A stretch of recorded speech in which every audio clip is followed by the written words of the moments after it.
Hi everyone. Today's video begins with a pop quiz, and freeze it.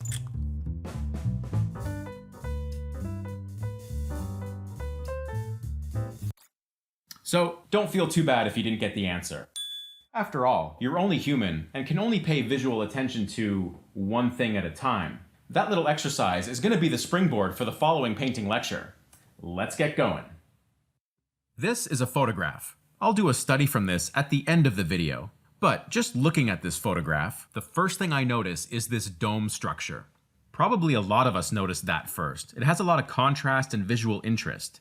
I'm willing to bet you did not see the windows down here before you saw the dome up here. Much like the Ninja Turtle example, you cannot see everything at the same time, at least not at the same visual resolution. Our eye just doesn't work that way.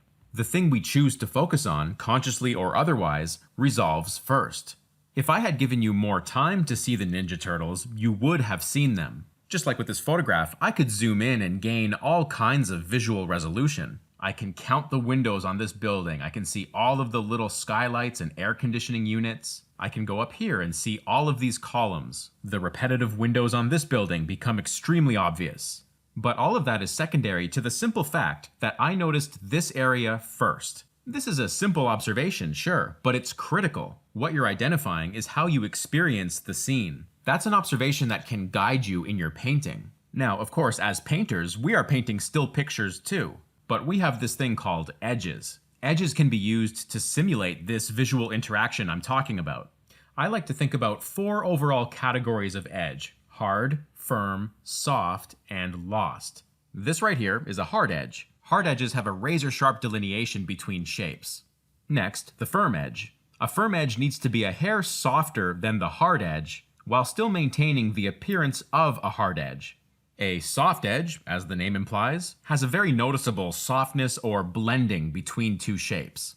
Now, before I tackle the lost edge, I want to make an observation. The 3 edges we've painted so far, they all have something in common. With each of them, I can still see the delineation between 2 shapes. Even here in the soft edge, it isn't difficult for me to say, okay, the shapes separate there, just with a bit of softness on either side. Now, the lost edge does not share that quality.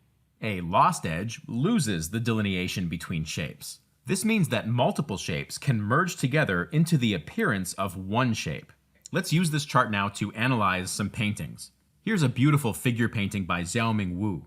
This painting uses the full range of edges to deliver an experience. Here's our edges chart for reference. Let's first look at what I think is the focus of this picture, the head and shoulders area. There are some pretty clear hard edges here, like this edge where the trapezius and shoulder overlap the hair, or this edge where the outer silhouette of the arm meets the background. Even this little spot here where the hair is gently resting on the back. These hard edges delineate these shapes and forms very clearly and quickly, and Zhou Ming Wu is using them to encourage a focal point up here. Let's compare that with the lower area of the painting. This is where things get interesting. Because we're very familiar with the human figure, we know that her backside and her legs probably have a contour like that. But Zhou Ming Wu has not painted that. Instead, he has lost these edges and completely merged the figure into the platform that she's sitting on. The same thing is happening up here as well, between the 2 legs. What we know to be true about the figure, that is, the leg would end here and here, is not what was painted. These edges belong in our lost category, whereas the edge we looked at before, this area here for instance, that goes in the hard category. Creatively speaking, hard edges tend to capture the eye first, so it's very common to find hard edges in focal points. Lost edges support that decision by being the complete opposite. Okay, let's talk about firm and soft edges. If this were a photograph, the edges along the arm would pretty much just be hard, because the arm is a different object than whatever's behind it. Zhou Ming Wu knows that we know that, and that gives him some creative license to play with edges. People refer to this as lost and found. The hard edge we pointed out earlier contains a lot of information about that arm, so much so that he doesn't have to fully resolve this part of the arm. He can soften it. I would say that that is a soft edge. This soft edge quickly modulates into that, which I would say is a firm edge. The game we're playing here is basically this. Can I put hard edges in places that contain a lot of drawing information and get those edges to do a lot of work for me so I can put firm edges and soft edges as kind of visual relief in other areas? Remember, you and I interact with the world every single day. We know how things look. A painter can use hard edges to very clearly deliver some of that to get the viewer going, and then you can have some fun deviating from reality. In this case, putting firm, soft, and lost edges where they probably would not go in real life.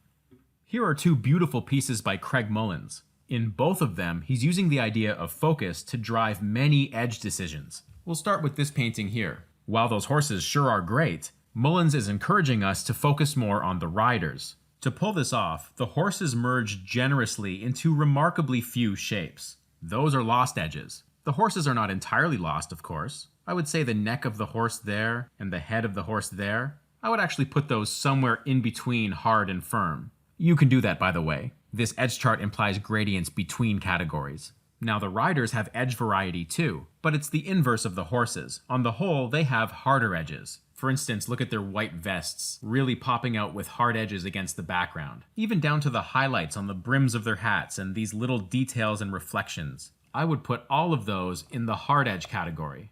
Moving to the painting on the left now, where there are literally hundreds of people, Mullins has undoubtedly forced us to notice this figure first. And it's the same edge game that he's playing. We can easily see that the focal area is comprised mostly of hard and firm edges, whereas the horde of people in the background are largely comprised of edges in this range. A couple of highlights in there might be firm or hard-edged, maybe some of the pant legs here firm-edged, but that's it. For the most part, that crowd of people is made of very soft-edged shapes, or multiple shapes that are combined via lost edges. This allows the eye to group all this, file it away, so that we can bring our attention here. Morgan Weisling, the artist behind this piece, is fond of pointing out in his workshops that the lost edge is his favorite because they're healthy for the composition and he doesn't have to draw anything. This painting by Krenz Crusher has such a strong punch, and it's largely thanks to its edges. What I love about this piece is that while there's so much activity going on in this area, I actually don't notice that first. I notice these blank walls first. And I'm sure you've already noticed how razor sharp these edges are. Look at that. Those are like pixel perfect hard edges. They definitely go in the hard edge category. Likewise, the edges on surrounding walls here. He's playing the lost and found game too. Within this object, this building, notice that the lighter strips of the architecture, they lie somewhere here on our edge chart. Whereas that same object, the lighter pattern of the architecture in shadow, is so much softer, almost to the point of being lost. I would put it about here. The windows themselves too. Consider the edges on these windows versus the edges on these windows. Getting back to this whole chunk of the painting, which contains stairs and people and pillars and walls, consider how much of that is being grouped together, again by using edges, say, in this range. To be a little more specific, I think the people here are lost edges. That includes their shirts, as well as how their legs bleed into the ground. I think the tops of the stairs are largely soft/firm edges. The architectural detail back here is lost. But to save this area from totally becoming washed away, Krenz is using some contrasting edges, for example where the light hits. Those I would say are firm to hard edges. You can imagine if we were to see a photo of this place, there would not be anywhere near this kind of edge variety. In fact, I have Google. I can show you a photo of this place. There it is in all its literal glory. You know, despite how much has been softened and lost in this painting, to me it's actually quite realistic. Not realistic in terms of replicating reality, but in terms of capturing the feeling of being there, to me it's more realistic than the photograph. Alright, the next chapter in our discussion here is looking at how edges can piggyback onto value contrast. So here I have two high contrast swatches, and below I have two low contrast swatches. The idea is pretty simple. Because high value contrast is so noticeable to the eye, it makes sense, where possible, to couple that with hard edges, which are also very noticeable to the eye. So you're taking like properties in a painting and having them work together. Conversely, low value contrast is not as noticeable, and therefore lends itself more readily to being softened. Now, of course, this is not a rule. I could soften the high contrast, it's just it can be a bit more awkward to do this. This kind of insight can really influence your compositional decisions. One of the reasons this composition works so well is that Mullins has designed it so the horses are touching each other in two-dimensional space. And because they have very similar local values, it becomes very easy to soften and lose edges there. On the flip side of that coin, here are some of the values where the riders are. much higher contrast, lending themselves to harder edges. You know what, let me bring back these low contrast values and colors for a second. They already feel soft, don't they?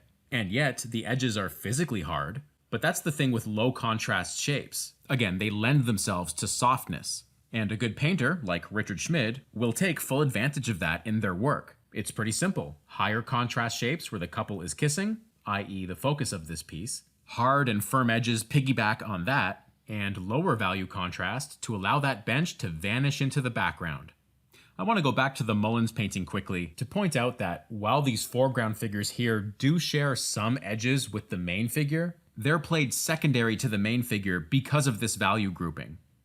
Okay, let's put this into practice and actually paint something. And I'll start with an exercise that really anyone can do.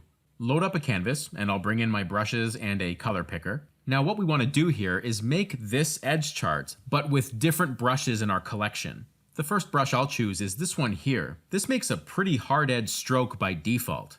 So without thinking of edges, I'll put in my 4 swatches, and then with this brush and only this brush, I'll recreate the different levels of hard and softness. I find I use the sample tool a lot to get one color, put it into another color, then get the resulting color and paint with that. I'm thinking about varying the pressure of my strokes, the direction of them. And you know, I'm trying to get this one hard, textury brush to execute all of the edges. Okay, this time let's go the opposite way and use an airbrush. I find that this airbrush tool kind of makes an edge by default between firm and soft. So in order to get harder edges with this brush, I was decreasing the brush size. And then for progressively softer edges, maybe I increase the brush size. Okay, on this last one, I'll use a whole combination of brushes. Here I'm choosing brushes from Kyle Webster's Halftone kit, which I happen to love. I will grab airbrushes, rake brushes, different kinds of smudge tool brushes, hatching brushes, anything I can get my hands on. This is more representative of how I actually paint, but the idea of this exercise is that you should have pretty full control over any brush that you have on hand. This is intended to move you away from feeling like you just need that right brush and bring you more toward just using the fundamentals. Okay, if you want to take the next step, give this little exercise a try. With a very hard edge tool, like the polygonal lasso tool here in Photoshop, design yourself a simple box. And be sure to put some abstract shapes in the background too. This is a representation of a more complex painting. Now, select a tool that can soften edges. I'm using the smudge tool here. I recommend starting in an area of already low value contrast and just start softening and losing some edges. I've got this crazy smudge tool here and I'm melting everything in this area. And then just start painting into it according to your own taste. If an area gets too soft or lost, remember you can always bring back hard or firm edges wherever you want.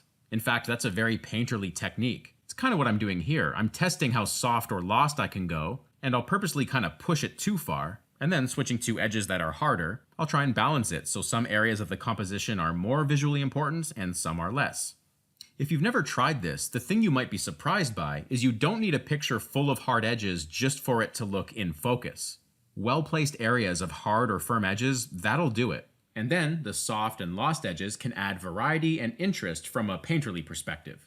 Let's try the same exercise again, but reverse the process, starting with soft edges everywhere, and then use whatever tools you want to paint harder edges into it. Remember that the goal of these exercises is to position your tools as things that are in service of the fundamentals of edges in this case. So experiment wildly with brushes you wouldn't think you would use, or brushes you do use, although maybe now you're trying to use them for a different purpose. It's very helpful here to examine your results. After all, the process you follow has a big influence on the outcome. Okay, as a third study recommendation, let's do a full-blown painting from photo reference. I'll be using that cityscape photo you saw at the beginning of this video. Now, I'm immediately thinking about the Ninja Turtle principle. Let's bring in that reference again so you can follow along with me. You'll notice I'm starting with very hard edges at the focal point. And this is by no means a strict rule or anything. But when you're studying edges, I do find that it helps to devise a game plan that you'll follow throughout the painting. And I want to remind everyone, there's still so much room for creativity here. Because one thing I have not mentioned yet, every single brushstroke you put down leaves behind its own edges. Not to mention all the shapes you are building up to with those brushstrokes. So potentially you're dealing with thousands upon thousands of edges in every painting. Notice in my study I'm redesigning some of the values as well. For example, I'm pushing the background buildings a lot lighter than they appear in the photograph. This is that value grouping principle as it relates to the apparent softness or hardness of something. Now, notice as I'm branching away from that focal point, I am blocking in those buildings with progressively softer and softer edges. This reminds me of the second box study that we just did. Starting with soft edges and then building hard edges into it. I feel like the dome was like the first box study, which began with hard edges and then I built softness into that. Again, this is all related to how you feel comfortable controlling your tools.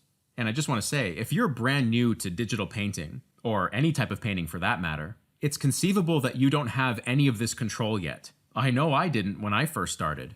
If that describes you, my recommendation is not to do photo studies just yet. Instead, go back to the first 2 exercises in this video, and also try doing master studies where you're copying another artist's edgework. Because unlike a photo study where you have to determine the edgework yourself, which means you should not just copy the photo, with a master study you can copy it because the edges will already have been figured out for you. I've personally learned many lessons by copying the work of the artists shown earlier. But getting back to the whole idea of copying photos, you could absolutely do a study where you copy every edge in the actual photo. That's not what I'm doing here, of course. Remember, I'm trying to imitate more of a first impression experience of the scene, rather than a rote duplication of the reference. And that, I think, is very helpful for those of you who'd like to do, say, concept art or illustration. Things where you might use reference, but you'll probably be dealing with changing reference a lot, or coming up with your own scene from imagination. Doing studies this way will really help you categorize edges, find out how edges can tell a story, and maybe most of all, train your ability to determine what is most important in a picture, what is less important, and what is least important. Determining that stuff happens before the brushwork goes down, which kind of makes it like an invisible skill. What I mean is, it's very easy to recognize if an artist is good at drawing or color or lighting or whatever. Much harder, I think, to appreciate how good they are at categorizing importance. But when in doubt, just think about the Ninja Turtles. I am being totally serious about that. Anyway, now that I'm zoomed in here, you can see how I'm handling various little things like windows and miscellaneous detail. Here's a close-up of the windows on this building. Notice I'm softening them both optically with values as well as physically with soft edges. If I just put them in as rigid as they are in the photo, I think I would lose a certain amount of believability, at least in this painting. Okay, there's the finished study. And before we close here, I just want to zoom in on it and show you a few areas and kind of tell you what I was thinking, I guess. Not that my thoughts are correct or anything, but here you can see some of the hard edges, particularly around the silhouette of the structure. It's not all the same. Like in here, it's firm edged, I would say, and same as over here. This is firm. This is a bit softer there. I do find great usefulness in varying the edge of the silhouette. If I had kept the silhouette the same hard edge as this, it could look a little flat or cut out or something. This area down here I enjoyed. There are 3 things that kind of combine into one in this area. The shadow of this building, the cast shadow here, and this entire building here, they kind of slide into each other in a very lost-edged way. Reminds me of those Craig Mullins horses from before.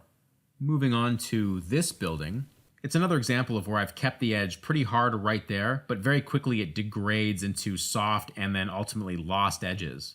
So once again, remember, you can vary the edge within the same object. And I guess lastly, a lot of this stuff can combine into jumbles of nothing, really. Like this group of buildings here, I have not painted a single honest building in that clump. And it's the Ninja Turtles thing. No one is going to look there. Or I should say, I don't want anyone to look there. So defining stuff in that area really doesn't do me any good. That would just fight with the dome structure.